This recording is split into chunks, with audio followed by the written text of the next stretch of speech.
The executioner did not carry an axe. He carried iron. In a field outside Munich in the year 1600, a crowd of nearly 10,000 gathered in tense silence.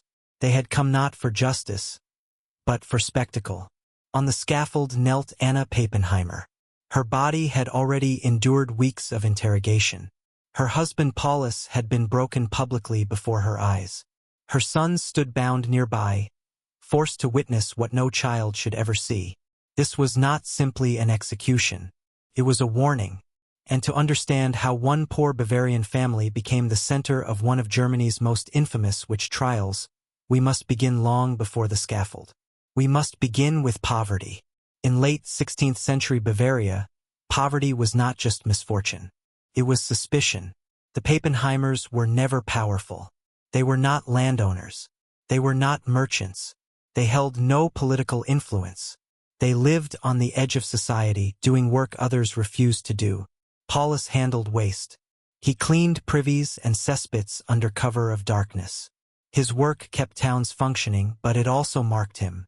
In a deeply superstitious society, those who dealt with filth were considered spiritually tainted. Anna came from similar margins.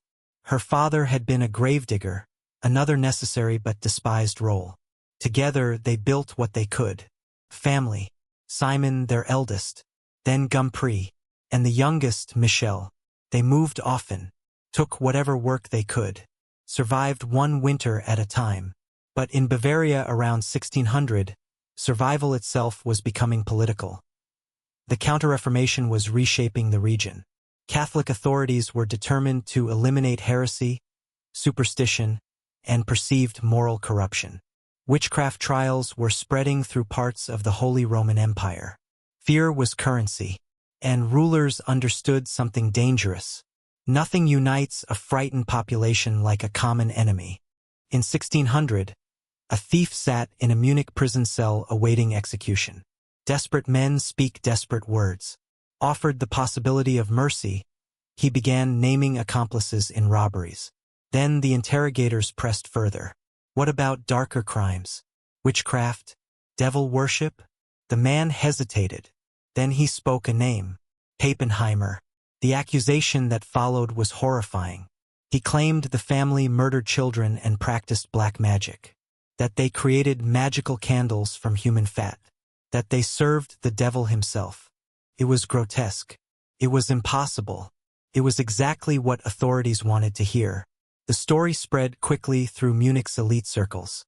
And eventually it reached Duke Maximilian I of Bavaria. Maximilian was ambitious. He wanted to present himself as a defender of the Catholic faith and a protector of moral order. Bavaria was anxious. Rumors of witchcraft had already begun circulating. Here was an opportunity. Poor family, already socially isolated. No political protection. No powerful allies. Perfect. The arrests happened at dawn. Soldiers stormed the Pappenheimers' dwelling. Neighbors watched from windows but did nothing. Fear travels faster than compassion. Paulus was dragged in chains. Anna fought but was overpowered. The children were separated immediately. That separation was deliberate. Interrogation in early modern Europe relied heavily on isolation.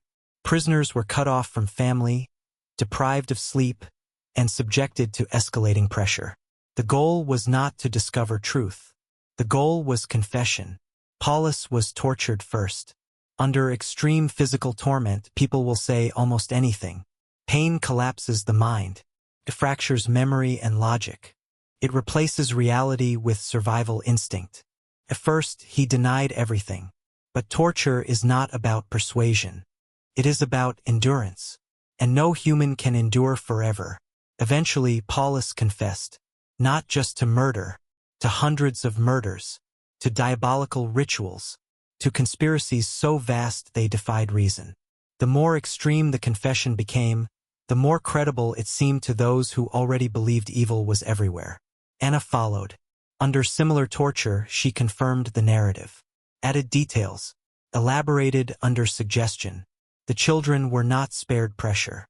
Even young Michel, barely 10 years old, eventually admitted to things he could not possibly understand. By the end of the interrogations, The Pappenheimers had confessed to being monsters. On paper. But the machine was not satisfied. Confession alone was not enough. Authorities demanded names. Who were your accomplices? Who else attended gatherings? Who else served the devil? Under continued torture and psychological manipulation, names were given. Neighbors, townsfolk, strangers remembered vaguely. Over 400 individuals were implicated. Most innocent. Some arrested. Some fled in panic, which was then taken as proof of guilt. The accusation had become self-sustaining. A spark had become wildfire. Meanwhile, Duke Maximilian prepared for spectacle. This would not be a quiet execution. It would be a message. Public executions in early modern Europe were theater. They were moral instruction wrapped in violence.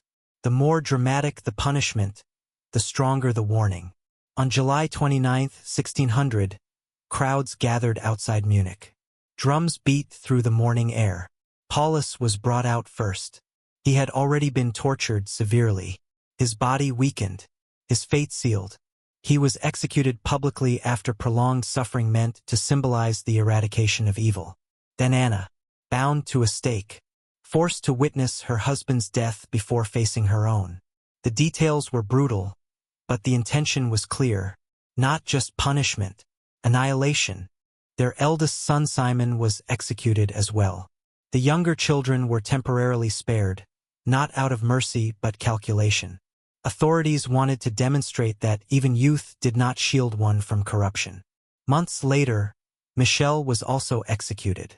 The Pappenheimer line was erased. The crowd went home believing justice had been served. Duke Maximilian's reputation strengthened. The case became famous, cited as proof of witchcraft's danger and the Duke's decisive leadership. But what was the reality? There was no evidence beyond torture-extracted confession. No bodies matching the alleged victims. No physical proof of conspiracy. Only fear and power. The Pappenheimer trial was not unique. It was part of a broader wave of witch persecutions across Europe, driven by religious tension, political instability, economic hardship, and deep superstition. But this case stood out for its scale, for its spectacle, for its cruelty.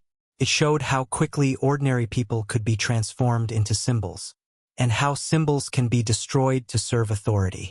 Here is the uncomfortable truth. The Pappenheimers were useful. They were poor, marginalized, already disliked. Their social isolation made them vulnerable. When society looks for monsters, it often finds them among those it already fears. The tragedy is not only that they died. It is that their deaths fueled further persecution. More trials, more accusations, more confessions under torture. Fear became policy. Policy became death. Today, historians examine the Pappenheimer case as a textbook example of judicial murder. A warning about what happens when torture replaces evidence, fear replaces reason, politics replaces justice. The Pappenheimers were not witches. They were a family crushed between superstition and power. Civilization likes to imagine it has outgrown such things. But history whispers otherwise. When fear rises, when leaders promise safety through elimination,